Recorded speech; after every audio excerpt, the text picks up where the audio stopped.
पुण्यातील Jadhavar group of इन्स्टिट्यूट्समध्ये advocate Shardulrao Sudhakarrao Jadhavar यांच्या वाढदिवसानिमित्त आणि शिक्षक दिनाच्या औचित्याने 9वा आदर्श शिक्षक पुरस्कार वितरण समारंभ आयोजित करण्यात आला.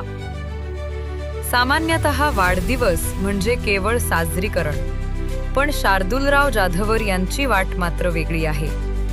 ते आपला वाढदिवस शिक्षकांचा गौरव करून साजरा करतात. हीच त्यांची वेगळी ओळख आहे.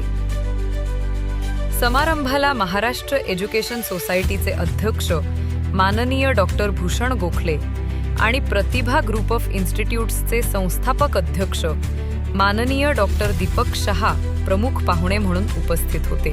या सोहळ्यात प्राध्यापक डॉक्टर सुनील भिरूड, प्राध्यापक भाऊसाहेब कारेकर, प्राध्यापक डॉक्टर स्मिता देशमुख, प्राध्यापक डॉक्टर रामदास झोळ आणि प्राध्यापक चेतन दिवाण यांना सन्मानित करण्यात आले.